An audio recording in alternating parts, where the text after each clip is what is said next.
Di tangan gue udah ada satu produk nih dari Samsung yang baru aja dirilis waktu event Samsung Galaxy Unpackaged bulan Juli 2023 kemarin. Buat kalian nih para Samsung fanboy, pasti udah nungguin banget nih barang yang satu ini. Yap, betul banget, Samsung Galaxy Z Fold 5. Kira-kira apa aja ya yang bakal kita dapetin? Dan penasaran gak sih fitur-fitur terbaru dari smartphone lipat andalan Samsung yang satu ini? Gak usah lama-lama, ini dia tentang Samsung Galaxy Z Fold 5. Sikat!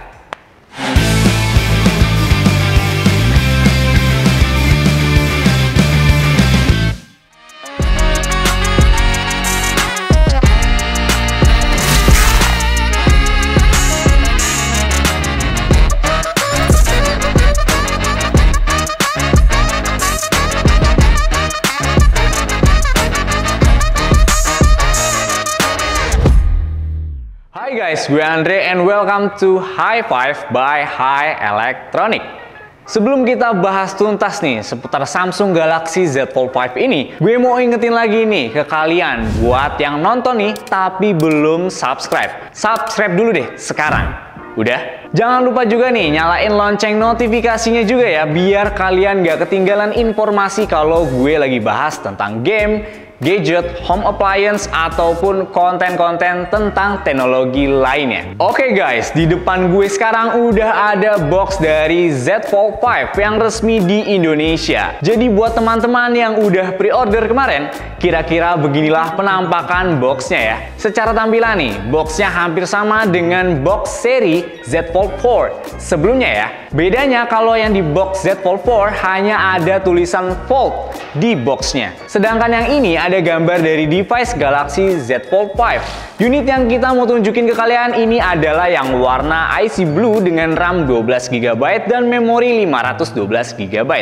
FYI nih guys, Samsung kali ini mengusung tema Future Nature dengan 3 pilihan warna Z Fold 5, yaitu icy blue, cream, dan phantom black. Spesialnya buat kalian yang order lewat web resmi samsung.com, Samsung nyediain tambahan 2 pilihan warna eksklusif yaitu blue dan grey dengan frame berwarna hitam dan finishing matte yang menurut gue ganteng banget sih. Gak cuma frame bodinya aja, frame kameranya juga sama menggunakan warna hitam dengan finishing matte. Kalau dilihat dari belakang kesannya jadi kayak dual tone gitu antara body dan frame kameranya. Untuk memorinya sendiri, Samsung nyediain 3 pilihan dengan RAM 12GB dan memori 256GB, 512GB atau 1TB.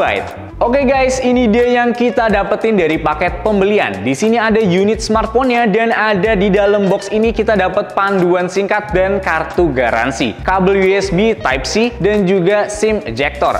Buat yang nyariin adaptor, ya pasti udah tahu dan nggak kaget lah ya. Kayak di seri-seri sebelumnya, Samsung sudah tidak menyertakan adaptor dalam paket pembelian smartphone-nya. Oke guys, sekarang kita langsung aja bahas desainnya ya. Buat kalian yang punya seri ini sebelumnya yaitu Samsung Galaxy Z Fold 4, pasti kalian bakal ngerasa nggak banyak perubahan nih sama desainnya. Kalau kita lihat di bagian atas ada 3 buah lubang mic dan 1 lubang speaker. Di bagian kanan ada SIM tray yang udah support dual SIM, tombol volume up and down, dan tombol power yang berfungsi juga sekaligus sebagai sensor fingerprint. Kemudian di bagian bawahnya ada 1 lubang mikrofon, 1 lubang speaker, dan port USB Type-C 3.2 yang udah support fast charging 2.0 hingga 45 watt dengan kapasitas baterai 4400 mAh dan daya tahan baterai hingga 73 jam untuk mendengarkan audio dan 21 jam untuk menonton. Tapi ternyata upgrade desainnya nih yang paling membedakan antara Z Fold 4 dengan Z Fold 5 ini adalah di gap antara layarnya nih guys. Kalau kita lihat untuk yang Z Fold 5 ini ketika layar ditutup, udah nggak ada lagi gap antara layar atau disebut dengan flex hinge. Jadi layarnya bisa menutup secara sempurna dan lebih slim lagi kalau misalkan mau dimasukin ke saku celana kalian. Kemudian dari beratnya juga nih guys, berkurang jadi 10 gram dari seri sebelumnya menjadi 253 gram yang bikin smartphone lipat satu ini makin terasa portable guys. Lanjut nih, sekarang kita bahas layarnya. Untuk layar depan cover Z Fold 5 menggunakan layar Dynamic AMOLED 2X guys. Dengan ukuran layar yaitu 6,2 inch beresolusi HD 2316x904 pixel dengan refresh rate 120 Hz. Sedangkan untuk layar utamanya nih, Z Fold 5 menggunakan layar Dynamic AMOLED 2X 7,6 inch QXGA plus 2176x1812 pixel dengan refresh rate 120 Hz. Peningkatan pada tingkat kecerahan layar dari seri sebelumnya yang bisa mencapai peak di 1700 nits dan screen to body ratio yang juga lebih lebar. Kemudian gimana soal kameranya? Sayangnya untuk kamera belum ada upgrade apapun dari Samsung untuk Z Fold 5. Z Fold 5 masih menggunakan kamera selfie dengan resolusi 10 megapiksel dengan bukaan 2.2 di bagian covernya dan under display kamera dengan resolusi 4 megapiksel dengan bukaan 1.8 di bagian dalam. Untuk kamera utamanya, Z Fold 5 juga masih menggunakan kamera wide lens 50 megapiksel dengan bukaan 1.8, kamera ultrawide 12 megapiksel dan bukaan 2.2, dan telefoto 10 megapiksel dengan bukaan 2.4 di bagian belakangnya. Ada sedikit perubahan untuk peletakan flash kamera. Jika sebelumnya pada seri Z Fold 4 posisi flash ada di bawah kamera utama, maka pada seri Z Fold 5 ini posisinya flash terdapat di samping kamera utama. Berarti kesimpulannya nggak worth it dong ya upgrade Z Fold 5 kalau nyari kualitas kamera. Eits, jangan langsung gegabah dulu guys ngambil kesimpulan. Samsung mengklaim meskipun secara resolusi kamera masih belum ada nih perubahan yang signifikan dari seri sebelumnya, tapi kualitas gambar yang dihasilkan akan lebih bagus nih karena ada update dari segi prosesornya. Dengan sistem operasi Android 13 dan antarmuka One UI 5.1.1, Z Fold 5 menggunakan chipset Snapdragon 8 generasi 2 sebagai dapur peluncurnya. Dengan upgrade ini, Samsung juga mengklaim bahwa ada peningkatan performa GPU sebesar 32%, NPU sebesar 25%, dan CPU sebesar 18%. Apa iya? Kita langsung coba aja tes kali ya performa kameranya, performa gaming, dan skor AnTuTu benchmarknya. Oke guys, jadi ini dia perekaman dari kamera depan Samsung Galaxy Z Fold 5. Ini settingannya Ultra HD yang 60 fps. Ini bisa kita lihat sendiri sih, buat jalan kaki kayak gini smooth juga ya, nggak terlalu geter banget. Udah oke banget kalau misalkan kita pakai juga di luar ruangan kayak gini nih, di outdoor kayak gini. Ini hasilnya udah mantep banget buat video, buat ngevlog juga udah oke banget sih. Mantap pokoknya. Gimana nih guys menurut kalian? Next kita cobain selfie dan video under display kameranya ya. Oke guys, jadi ini dia perekaman dari kamera belakang Samsung Galaxy Z Fold 5. Bisa kita lihat ya, kalau misalkan kita bawa lari nggak terlalu shaking. Jadi untuk ngevlog, untuk kalian bikin vlog sambil lari-lari segala macem, butuh kamera-kamera yang no shaking-shaking, ini udah mantep banget sih. Coba kita coba. Nah itu mantep banget pokoknya nih guys. Agak kurang ya dibandingkan yang awal tadi. Wajar sih, soalnya secara resolusi kameranya juga cuma 4 megapiksel aja nih untuk kamera under display-nya. Sekarang kita coba ini foto dan video pakai 3 kamera utamanya.